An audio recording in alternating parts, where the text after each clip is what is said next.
कर्ता के बारे में पढ़ेंगे।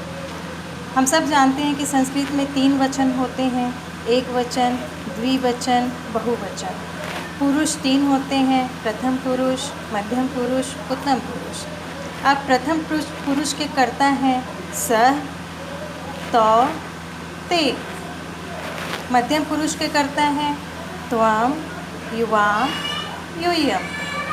और उत्तम पुरुष के कर्ता हैं अहम, आवाम, वयम्। मैंने इसके अर्थ जो हैं, इनके अर्थ को कोष्ठक में लिख दिया है। सः का अर्थ होता है वह, तौ का होता है वे दोनों, ते होता है वे सब, त्वं होता है तुम, युवाम होता है तुम दोनों, यूयम् होता है तुम सब। उत्तम पुरुष में अहम का अर्थ होता है मैं, आवाम हम दोनों, और वयम् का अर्थ होता है हम सब। सबसे पहले बात विशेष और इसमें ध्यान देने की आवश्यकता ये है कि प्रथम पुरुष को अन्य पुरुष भी कहा जाता है। इसके अतिरिक्त कोई दूसरा कर्ता, जैसे कोई नाम आ गया, जैसे राम, श्याम, राम, सीता, बालिकाएं, ये सभी जो हैं वो प्रथम पुरुष के अंतर्गत ही आते हैं। वचन के अनुसार उनका विभाजन किया जाता है। अब हम क्रिया के बारे में जानेंगे। क्रिया का अर्थ होता है करना या होना। जैसे मैं पढ़ता हूँ, यहाँ पढ़ने का कार्य हो रहा है, अतः यहाँ क्रिया है पढ़ना, तथा वाक्य में कर्ता के अनुसार उसका रूप बन गया है मैं के साथ पढ़ता हूँ। अगर यहाँ रहता तुम तो तुम पढ़ते हो जाता।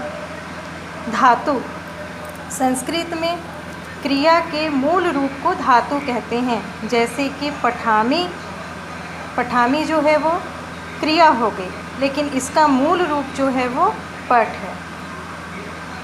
विशेष ध्यान देने की बात यह है कि क्रिया में प्रत्यय जुड़े रहते हैं, अर्थात कि पठामी में मी, आमी प्रत्यय जुड़ा है, लेकिन धातु में प्रत्यय नहीं जुड़े रहते हैं। जैसे कि पठ, इसमें कोई भी प्रत्यय नहीं जुड़ा है। संस्कृत में अनेक धातुएं होती हैं, जैसे गम, लेख, पठ, पीब, चल, खेल, क्रीड, बहुत सारी आदि आदि धातुएं होती हैं। अब हम लकार के बारे में जानेंगे। लकार जो होता है संस्कृत में काल को सूचित करने के लिए लकार का प्रयोग किया जाता है। प्रमुख इसमें लकार हैं लट लकार वर्तमान काल, लंग लकार भूतकाल, पृट लकार भविष्यत काल, लोट लकार आज्ञा देना, विधि लिंग चाहिए अर्थ में। अब हम लट लकार के बारे में पहले पढ़ेंगे, जिसका अर्थ होता है वर्तमान काल। इसमें भी सेम वही एक वचन, द्विवचन, बहुवचन, प्रथम पुरुष, मध्यम पुरुष, उत्तम पुरुष। प्रथम पुरुष के सूत्र हैं, ये मैंने लट लकार का सूत्र लिखा है। अति, अतः, अंति, असि, अथः, अथ, आमि, आवह, आमः। अब पठ धातु में हम इस लट लकार के सूत्र को जोड़ करके पठ धातु बना लेंगे। जैसे कि प्रथम पुरुष एक वचन का सूत्र है अति और धातु है पठ, तो पठ में ठ में हलंत लगा है, अर्थात इसका स्वर वर्ण इसमें से निकला हुआ है, तो ये स्वर वर्ण अ इसमें जुड़ जाएगा, इसका हलंत खत्म हो जाएगा, तो हो जाएगा ये पठती, यानी अ जो है वो ठ के अंदर समाहित हो गया। उसी तरह से अतः यानी पठतः, अंति यानी पठन्ति, असि यानी पठसि, अथः यानी पठथः, अथ यानी पठथ, आमि यानी पठामि, यहाँ आ की मात्रा है इसलिए ठ में आ की मात्रा लग गई है, पठामि। आव यानी आ है तो पठाव, आम आ है तो पठाम। अब हम अनुवाद बनाना सीखेंगे।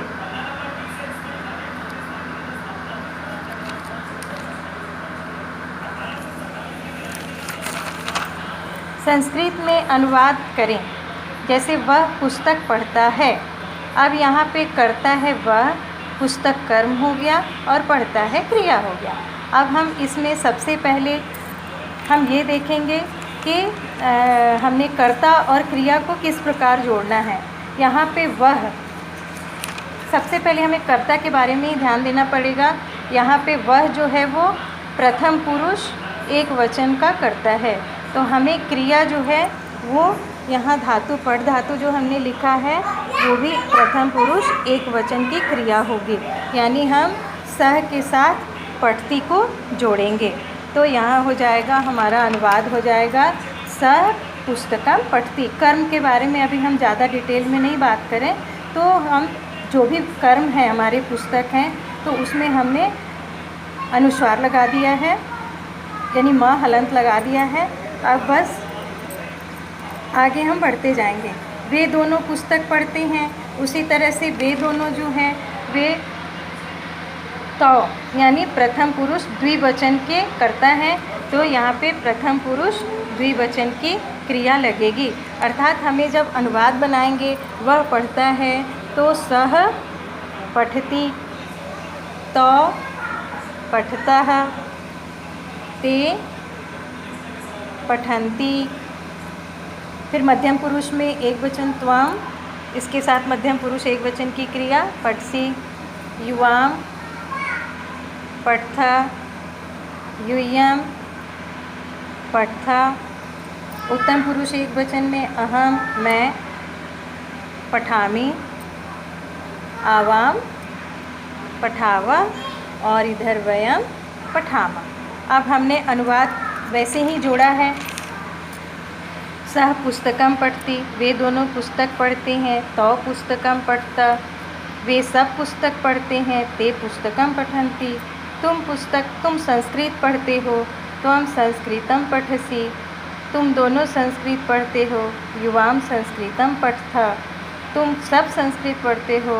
यूयम संस्कृतं पठथ, मैं अनुवाद पढ़ता हूँ। अहम अनुवादम पठामि, हम दोनों अनुवाद पढ़ते हैं। आवाम अनुवादम पठावः, हम सब अनुवाद पढ़ते हैं। वयम अनुवादम पठामः, सीता अनुवाद पढ़ती है। अब यहाँ पे जो मैंने टिप्पणी में लिखा था नोट में कि अन्य पुरुष में बाकी सारे आते हैं, तो सीता यहाँ पे अन्य पुरुष में आएगी। तो सीता अनुवाद पढ़ती है। सीता एक वचन है, एक लड़की है, तो इसके साथ प्रथम पुरुष एक वचन की क्रिया लगेगी पठति, तो हो जाएगा सीता अनुवादम पठति। धन्यवाद।